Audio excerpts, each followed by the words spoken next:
Bienvenidos a Selfies Urbanas, como habitualmente buscando cómo van cambiando las ciudades y su gente en materia de urbanismo, de patrimonio. Y otro tema que siempre abarcamos es el tema de la identidad de las ciudades. Y hoy en particular vamos a hacerlo con la ciudad de Mar del Plata, con un lugar emblemático de la misma, que es el astillero Contesi, que es parte de la historia misma de esta ciudad.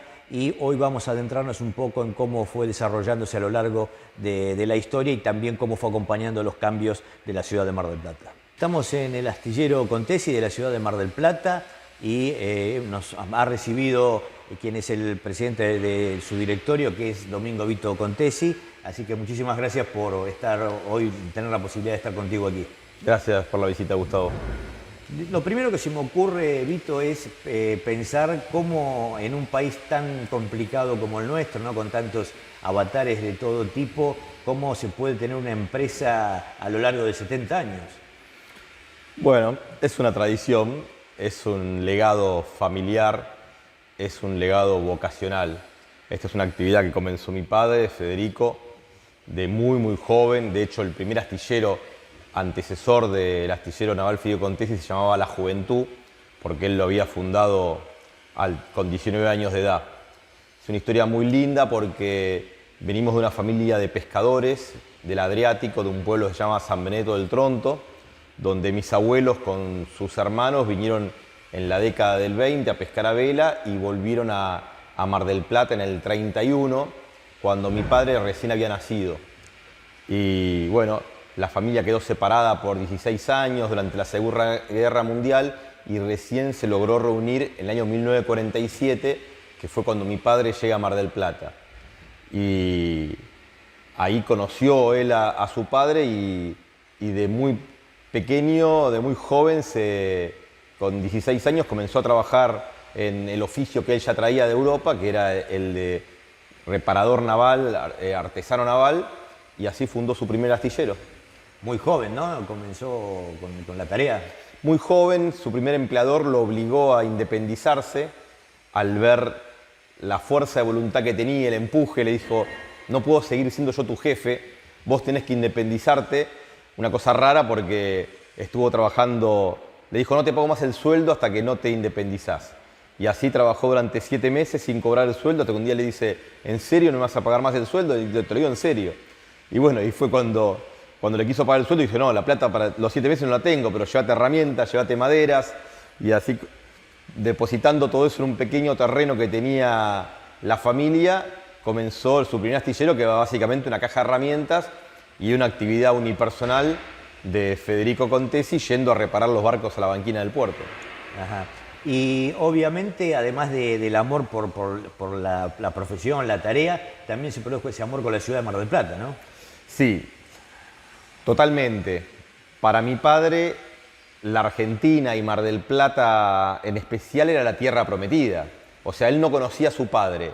Entonces, lo único que deseaba era llegar a Argentina para conocer a su padre, y esto lo había idealizado como el paraíso. Así que cuando llegó realmente se sintió en un lugar espectacular, después de haber pasado la Segunda Guerra Mundial en una pobreza muy grande. El frente de combate había pasado por su pueblo y el bombardeo había destruido completamente su casa. Habían estado 9 meses refugiados en una cueva en la montaña. O sea, realmente llegar a la Argentina fue la tierra prometida. Ajá. Y decíamos también que la ciudad de Mar del Plata tiene una particularidad de que hay muchas empresas de signo familiar, ¿no? Que todas las familias fueron heredando el trabajo, y en el caso de Contesi es uno de los casos típicos, ¿no? Totalmente. Hay digamos, un común denominador en muchísimas empresas pymes de Mar del Plata y de todo el país, te diría, de este sello del inmigrante italiano, que luego continúan los hijos, y digamos, legado vocacional, como decía al comienzo, de un oficio, una actividad, y realmente creo que es lo más importante y que nos ha impulsado durante, como decías, más de 70 años para seguir invirtiendo, seguir confiando, no cortar ese legado. ¿Y qué se siente internamente de heredar esa pasión, ¿no? por el trabajo y además por todo lo que ha hecho la familia anteriormente? Dos cosas se sienten. Una responsabilidad de estar a la altura de las circunstancias, porque soy totalmente consciente que el 99% de lo que hay acá se lo debemos a nuestro padre y al trabajo que él hizo. Y el segundo es también una satisfacción, una alegría, porque lo que supo hacer Federico, tal cual como han sabido hacer otros muchos hacedores, es contagiarnos a nosotros, a los hijos, a sus colaboradores, la misma pasión. Y realmente uno disfruta trabajando, disfruta invirtiendo. A mí me pasa algo que muchas veces cuando se va toda la gente un sábado a la tarde o un domingo, recorro el taller y veo las obras y me siento orgulloso de lo que estamos haciendo. Entonces eso creo que es muy, muy gratificante. Y está también el tema de la presencia, ¿no? En el trabajo cotidiano. El caso de tu padre hasta sus últimos días estuvo presente en todo el trabajo, y en el caso tuyo suponemos que es el mismo tesón, ¿no? por el trabajo. Sí, pero no hay punto de comparación. Federico era un trabajador y él disfrutaba del trabajo, y él llegaba todas las mañanas a su astillero, se ponía su mameluco y se iba a trabajar al taller y manejaba la empresa desde el taller. Nosotros no le podemos atar los cordones de los zapatos a Federico realmente. Lamentablemente hay un solo Federico, o hubo un solo Federico, ya falleció, pobre, pero tratamos de tener el mismo espíritu. Entonces nos involucramos de la misma forma que él se involucraba con nuestro principal capital, que es la gente. Somos muy conscientes de eso, que el personal es nuestro principal capital y nuestro principal punto fuerte, digamos, como empresa. Esto es una empresa que hace un trabajo muy artesanal, que es construir barcos no seriados, donde cada barco es distinto del otro, y realmente si no fuera por el equipo de trabajo que tenemos, no existiría el astillero. Entonces, tratamos siempre de estar junto a ellos, y no solamente la familia, como son mis hermanas, mis sobrinos, mi sobrino, por ejemplo, es el jefe del departamento técnico, del departamento de ingeniería, sino también consideramos que es parte de la familia todos aquellos colaboradores que ya llevan muchos años en la empresa, los consideramos que son parte de la familia, ¿no es cierto? Claro, este espíritu familiar se traslada a los trabajadores y es un ida y vuelta, ¿no? Que lo sienten así también. Eso es lo que decíamos. En estas épocas donde la empresa está creciendo y se incorpora cada vez más personal, es un poco más difícil transmitir eso porque uno lo va palpando durante los años, ¿no? Pero con los empleados que son más antiguos, estamos seguros que viven ese espíritu. En cuanto al método de trabajo, ustedes siempre habrán tenido alguna mecánica particular, bueno, pero se va transformando a través de las nuevas tecnologías, las nuevas propuestas. ¿Cómo fue ese tránsito del desarrollo del trabajo de ustedes? El astillero comenzó reparando barcos, como te decía, en la primera época de la década del 50, y en el año 60 tuve la oportunidad de hacer el primer barco pesquero nuevo, que fue el barco más grande que se construía, el barco pesquero más grande que se construía en el país hasta ese momento. O sea, entró por la puerta grande. Hasta ese momento se hacían barcos mucho más grandes en Argentina, pero no pesqueros.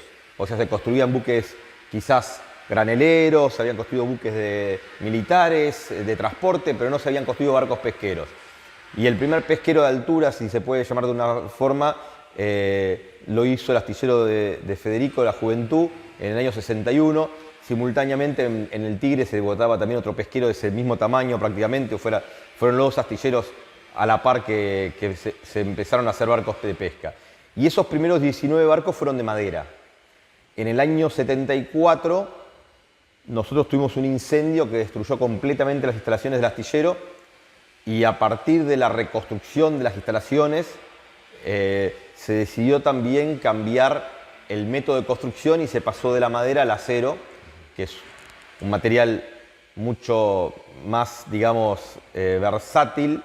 O sea, no es que signifique que los barcos de madera fueran malos, pero exige más artesanía, exige tener las maderas con las curvas adecuadas, y en cambio el acero es mucho más versátil, mucho más sencillo de trabajar, y ahí fue donde se empieza a dar el crecimiento importante de la empresa, ¿no? O sea que después del incendio es como que tuvieron que reinventarse un poco. Hubo que reinventarse, no solamente porque nos dimos cuenta que ya la madera estaba quedando, o se dio cuenta Federico, yo era muy joven, muy pequeño en esa época, que la madera estaba quedando un poco de modé, sino también nos pasó algo que se prohibió la exportación de Paraguay de madera sin tratar. Y nosotros justamente para hacer los barcos que tenían formas curvas, necesitábamos maderas curvas, no en tablones ya pretratados.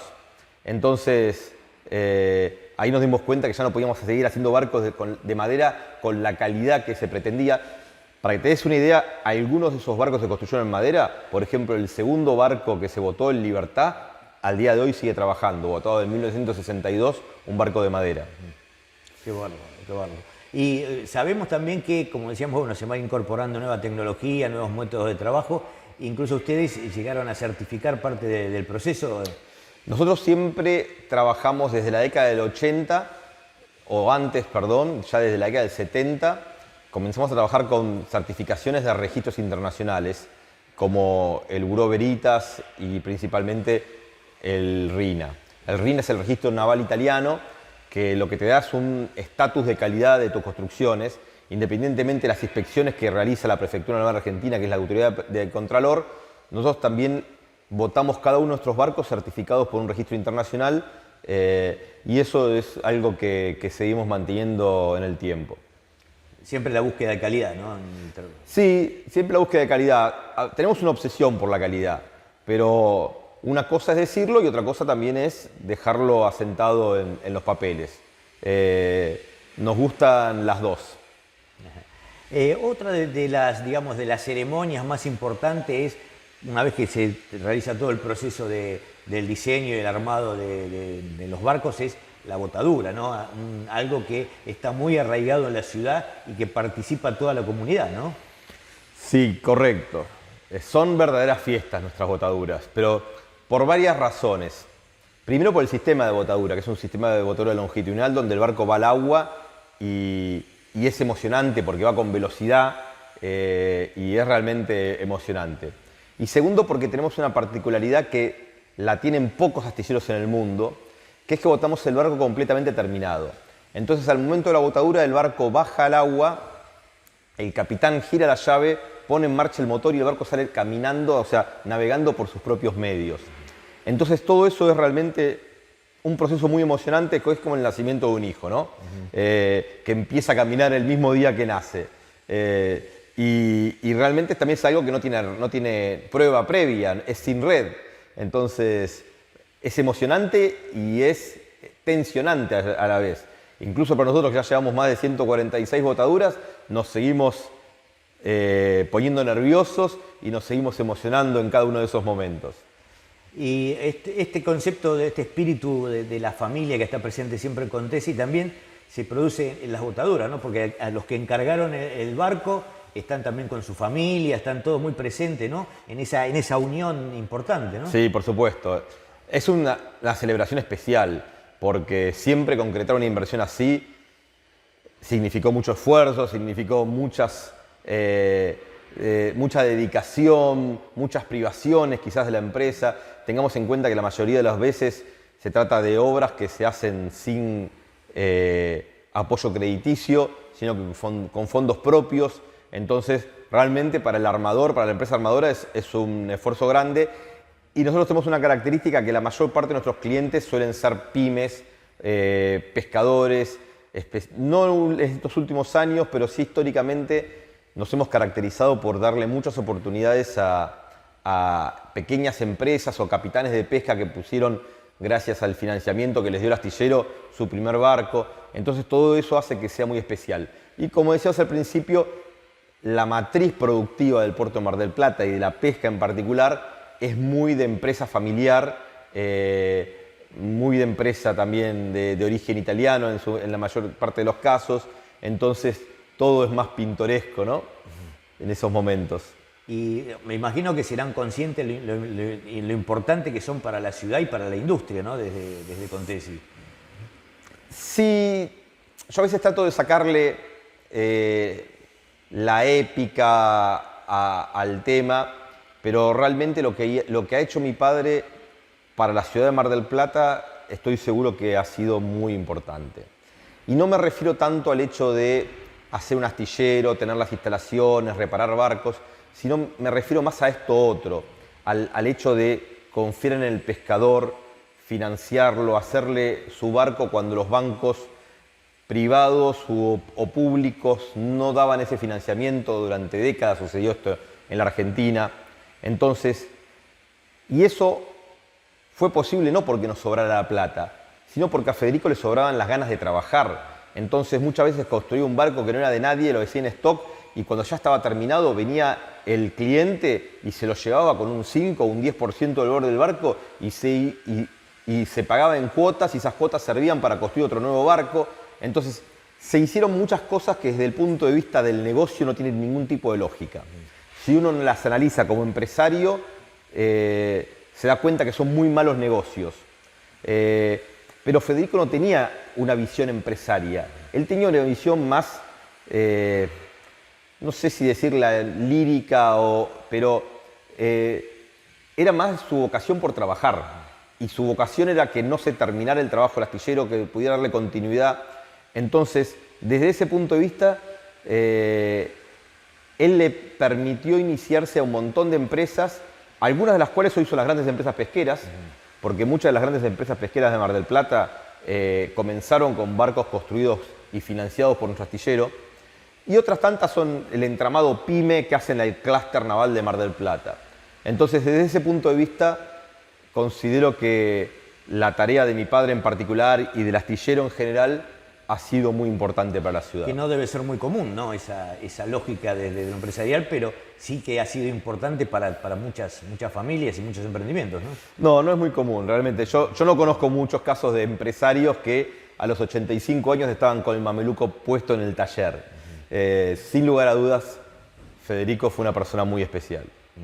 Decíamos que a través de los años el país siempre ha tenido zozobras, ¿no? A nivel económico, a nivel social, y hasta últimamente lo que fue la pandemia. ¿Cómo encararon esa etapa que debe haber sido realmente muy difícil, ¿no? Ha sido muy difícil, y todos esos procesos de crisis económicas o mismo la pandemia, los encaramos pensando siempre en qué hubiera hecho Federico en estas circunstancias, ¿no? Y es un poco lo que te decía antes, el legado es tan fuerte que nos obliga a respetarlo y nos obliga también a respetar las formas. Entonces, quizás no al nivel que lo manejaba Federico, pero sí a un nivel a nuestro alcance, tratamos de mantener esa visión de poner el trabajo por sobre el negocio. Poner el sostenimiento de la empresa por sobre la rentabilidad de la misma. Y a la larga ese ha sido nuestro secreto. O sea, ese ha sido nuestro secreto para subsistir en la pandemia, ha sido nuestro secreto para subsistir en la hiperinflación del 89-90. O sea, cuando uno está más interesado en poder seguir trabajando, se cuida más comprando insumos, comprando material, haciendo stock, que haciendo inversiones financieras que a lo mejor le pueden generar un riesgo y le pueden hacer perder todo. Entonces, digamos que esa forma de ser de Federico ha sido también el secreto de la subsistencia del astillero en los periodos más complejos. Ajá. Siempre uno, cuando logra un objetivo, busca otro, ¿no? Y una empresa exitosa como Contesi, ¿qué desafíos busca o tiene hacia adelante? Linda pregunta. Hoy estamos inmersos en un proceso de renovación de la flota que realmente nos enorgullece mucho. Estamos cambiando y reemplazando los barcos que supimos construir en la década del 70 y del 80 por barcos de una nueva generación, más modernos, con mayores comodidades, con sistemas de pesca mucho más eficientes. La realidad es que estamos muy orgullosos, como decía antes, de lo que estamos haciendo, pero no nos conformamos con eso. Y apuntamos a dar un salto tanto en tamaño de embarcaciones como en tecnología. Y para ello estamos construyendo una nueva nave industrial que estamos inaugurando muy pronto y que si Dios quiere la vamos a complementar con un dique o plataforma de transferencia que nos permita construir barcos hasta 85 metros de eslora. Obviamente no tenemos hoy los recursos para encarar todas esas inversiones en forma simultánea, pero esperamos ir pudiéndolo hacer de a poco si el país acompaña.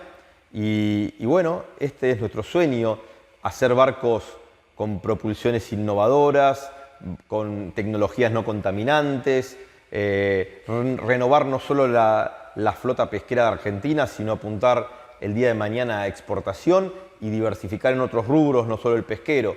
Entonces, todo eso está en las carpetas de sueños, como le podemos decir, y ojalá que podamos concretarlos. Es importante lo que aportaste en materia de medio ambiente, ¿no? De la industria amigable, que esto está muy presente en todas las disciplinas y evidentemente también en la de ustedes, ¿no? Totalmente. En el mundo es una prioridad y nosotros en Argentina todavía no lo tenemos agendado como una prioridad, pero hoy, por ejemplo, no se construyen cruceros que no tengan propulsión a GNL o a hidrógeno o con otra energía no contaminante. Y la verdad que las motorizaciones que estamos usando en Argentina todavía son bastante rústicas y convencionales. Entonces, sin lugar a dudas, ese va a ser uno de los grandes desafíos para los próximos años. Lo que pasa es que la coyuntura siempre se antepone a las planificaciones de largo plazo y la realidad es que estos últimos 2 años han sido tan complejos que nos han sacado ese tipo de planeamientos de largo plazo y nos han concentrado más en cómo subsistir y cómo no fundirnos cuando se trastocó toda la estructura de costos de una industria como la nuestra, ¿no? Perdimos muchísima competitividad en los años 2022 y 2023 y hoy tenemos el desafío de tratar de recuperar esa competitividad justamente para lo que decía antes, subsistir. Si no somos competitivos, la industria naval y la industria argentina en general tendemos a desaparecer. Por eso para nosotros es tan grave cuando se comenzó a trazar el tipo de cambio y veíamos que todos los días nuestros costos en dólares aumentaban y para algunos esto es una cosa natural y dice, total, yo lo traslado a precio, vendo al mercado interno y vendo mi barco más caro o mi producto más caro y sigo trabajando. Para nosotros era un drama porque lo vemos en una visión más de largo plazo y nosotros nos damos cuenta que si no somos competitivos a nivel internacional, nunca vamos a poder aspirar a exportar, pero aparte también estamos siendo cada vez más débiles para mantener a nuestro cliente local, que en algún momento de apertura va a optar por un barco del extranjero. Y esa competitividad la perdimos no por una cuestión de mala praxis del astillero, sino por una cuestión de mala praxis de la economía argentina, ¿no? de los descalabros macroeconómicos que se hicieron. Así que ojalá que va a ser una tarea que va a requerir mucho esfuerzo, pero ojalá que podamos recuperar esa racionalidad económica para darle perspectiva de largo plazo a las empresas argentinas. Ajá. Y en la incorporación de nuevas tecnologías, ¿qué es lo que apuntan específicamente? Mira, en materia de procesos y de construcción, no estamos tan atrasados con los astilleros del primer mundo. Obviamente se habla de la industria naval 4.0, de la robótica, de los gemelos digitales, pero no son cosas inalcanzables. Y ya te digo, para el tipo de barco que construimos, la forma en que lo construimos es muy parecida a la que construye ese barco en Noruega, en España o en China. Lo que sí tenemos que apuntar es a proveer cada uno de esos barcos de cada vez mayor tecnología. Como decía antes, en materia de propulsiones amigables con el medio ambiente, en materia de equipos de generación que permitan recuperar energía o aprovechar energía, ya sea eólica, motriz, hidráulica de los guinches. O sea, y también trabajar mucho en lo que son las automatizaciones y la mejora en los procesos de lo que se hace arriba de los barcos. Ahí sí tenemos mucho por mejorar, mucho por hacer y estamos abocados a eso. Esta vocación por el trabajo de la industria naval tan importante con el mar, también vos la tenés con el deporte, ¿no? El mar está presente en toda tu vida en forma integral, podemos decir, ¿no? Sí, eso es una cosa circunstancial. Yo crecí viniendo de muy pequeño el astillero y obviamente a los 6 años no me ponían a trabajar, me tiraban en el club náutico. Y ahí aprendí a querer otra pasión, que es la vela, pero bueno, trato de no mezclar las cosas, pero sí, estamos muy ligados al mar. Suponemos que hacia adelante el legado va a continuar, ¿no? Nuevas generaciones, habrá Contesi para rato.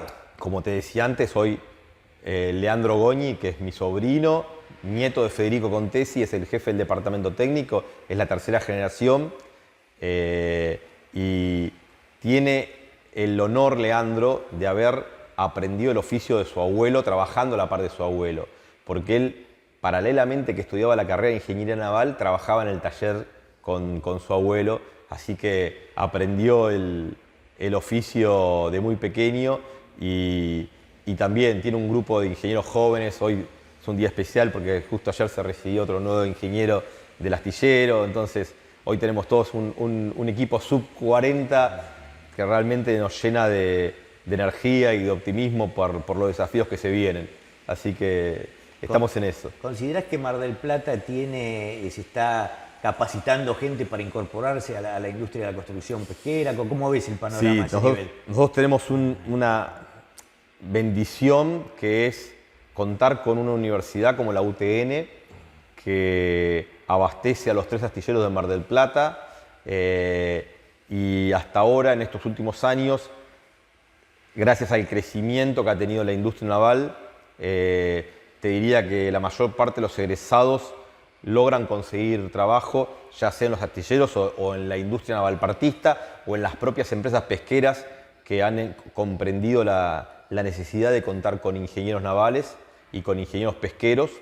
Así que sigue siendo un rubro que se está profesionalizando cada vez más y eso es muy importante para dar el salto generacional, porque muchas de las empresas pesqueras, los astilleros, se fundaron de la mano de hacedores, de tostanos como mi padre o como los nombres ilustres de la industria pesquera que en algún momento no van a estar y se tienen que reemplazar por otras historias que no van a ser las mismas historias de vida, de experiencia, sino que tienen que ser historias de profesionalismo, de conocimiento y en eso nos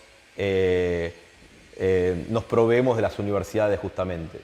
Y el aporte de la industria naval nacional, la vez que está de a poco va a poder ser más competitiva. ¿Cómo ves el panorama hacia adelante?